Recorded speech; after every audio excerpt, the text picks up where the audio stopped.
చూస్తున్నాము MLA ఆదిమూలంపై rape కేసులో మరో సంచలనం ప్రస్తుతం చూస్తున్నాము. తనపై ఆదిమూలం అత్యాచారం చేశాడన్న ఆరోపణలను ఆ మహిళ వెనక్కి తీసుకుంది. తనపై అత్యాచారం జరగలేదని, తాను మీడియా ముందు చేసిన ఆరోపణలన్నీ అబద్ధాలేనని ఏపీ హైకోర్టు ముందు ఒప్పుకుంది. దీంతో ఆదిమూలంపై నమోదైన రేప్ కేసు ఏపీ హైకోర్టు కొట్టివేసింది. తనపై ఆదిమూలం అత్యాచారం చేశాడంటూ కూడా ఈ నెల 5న హైదరాబాద్ ప్రెస్ క్లబ్ లో మహిళ ఏడుస్తూ ప్రెస్ మీట్ పెట్టింది. తిరుపతిలోని హోటల్ భీమాస్ లో తనపై అత్యాచారం జరిగిందంటూ వీడియోలు కూడా రిలీజ్ చేసింది. తన భర్త అనుమతితోనే తనపై అత్యాచారం దృశ్యాలు రికార్డు చేశారని కూడా చెప్పింది. ఆమె ఆరోపణలు నిజమేనని జనమంతా కూడా నమ్మారు. వారితో పాటు మీడియాను కూడా ఆమె బకరాలను చేసింది. అంతేకాదు మహిళ ఆరోపణలతో టీడీపీ అధిష్టానం ఆదిమూలంను పార్టీ నుంచి సస్పెండ్ కూడా చేసింది. అత్యాచారం చేయకపోతే ఆదిమూలంపై మహిళ ఎందుకు ఆరోపణలు చేసినట్టు? కేసు పెట్టాక మహిళను బెదిరించారా? భయంతో కేసు వాపస్ తీసుకుందా, లేక వీడియోలు చూపించి ఎమ్మెల్యేని బ్లాక్మెయిల్ చేసిందా? కేసు వెనక్కి తీసుకునేందుకు పెద్ద ఎత్తున సెటిల్మెంట్ జరిగిందా? ఇలాంటి ప్రశ్నలు ఎన్నో కూడా తలెత్తుతున్నాయి. ఆ రోజు ప్రెస్ మీట్ లో మహిళ ఏడుపంతా కూడా డ్రామానేనా? రేప్ పేరుతో సమాజం మొత్తాన్ని కూడా ఆ మహిళ మోసం చేసిందా? తన ఉమెన్ కార్డుతో సమాజంతో ఆటలాడుకుందా అని ఆగ్రహం కూడా వ్యక్తమవుతున్న పరిస్థితి. ఇంతకీ ఆమె విడుదల చేసిన వీడియోలు ఒరిజినలా లేక మాఫింగా అనే అనుమానాలు కూడా ప్రస్తుతం వ్యక్తమవుతున్నాయి. అయితే అత్యాచారం ఆరోపణలు చేసి ఎవరి ఇమేజ్నైనా డ్యామేజ్ చేయొచ్చా అంటే సమాధానం చెప్పలేని పరిస్థితి.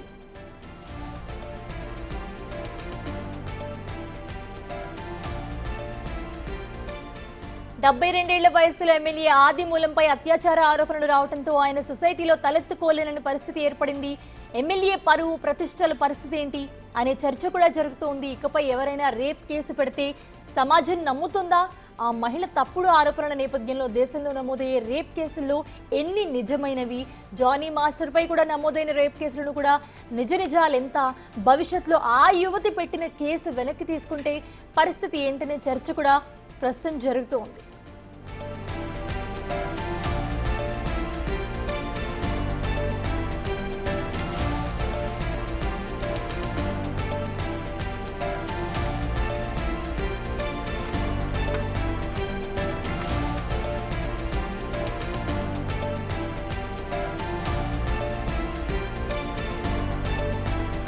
ఏం చెప్పినారో ఏమో తెలియదు సార్. అంత మనకి నేను ఇంగ్లీష్ పెట్టి అక్కడ సత్యవేడు ఇక్కడ వచ్చేది ఒకసారి ప్రచారం చేసి వచ్చేసినాను, అంతేగాని నేను పోలేదు. ఏమో ఆయన మీద ఏమో తెలియదు. రెండోసారి కూడా ఎమ్మెల్యే వచ్చినారు కూడా నేను ఒక మనశాంతి ఉండొచ్చు ప్రజలకి, సత్యవేడు ప్రజలకి. మా పార్టీ వాళ్ళు చేసినారో ఎవరు చేసినారో తెలియదు నాకు. ఎప్పుడు ఇంతవరకు నాకు 79లో మ్యారేజ్ అయ్యింది సార్. అప్పటి నుంచి ఇంతవరకు ఒక కుట్ర రాలేదు, ఒక చెడ్డ పేరు రాలేదు. నన్ను బాగా చూసుకుంటారు. మా 4 పిల్లలు సాకి, ఇంత బిడ్డలు 4 పిల్లల్ని సాకి పెద్ద చేసిన. ఆయనకి పిల్లలంటే అభిప్రాయం, గ్రామం అంటే అభిప్రాయం. మా గ్రామంలో భీమన్ చెరువులో ఉండే గ్రామ తమ్ముడు అడగండి, అబ్బాయి మాట్లాడతారు, ఇవ్వండి సార్. మనం చెడ్డ అంటే గ్రామంలో చెప్పరా సార్? నువ్వు మంచిది నేను మంచిది, నువ్వు చెడ్డది అంటే చెప్పరా? మనం మీ గ్రామంలో మీ సొంత ఊర్లు చెప్పరా? మా సొంత ఊర్లో కూడా విచారించండి.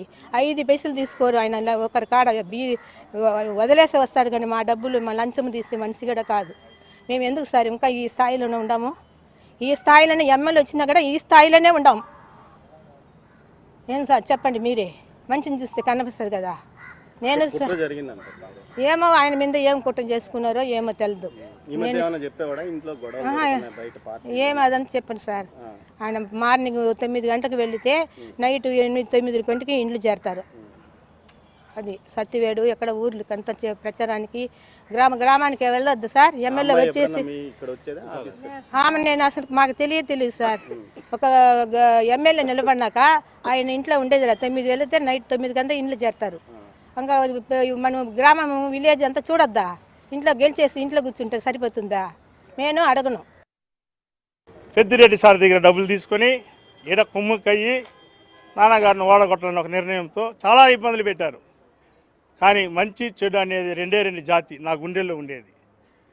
నేను లోకేష్ని కలిసిన తర్వాతనే దాదాపు నా పైన కూడా ఆ రోజు 50-60 సంవత్సరాలు ఉన్నటువంటి పెద్ద మనుషులు ఆ పెద్దమ్మలకు చిన్నమ్మలకు కూడా చెప్తుండా, వాళ్ళ మొహం కూడా చూడాల.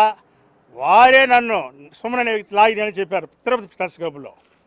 కానీ ఎమ్మెల్యే అయిన తర్వాత రోజు తిరుగుతూ ఉన్నటువంటి నాన్నగారిని వారి యొక్క స్వార్థం కోసం, వారి యొక్క పదవి కోసం చాలా నీచంగా ప్రవర్తించడం ఇది చాలా అవమానకరం.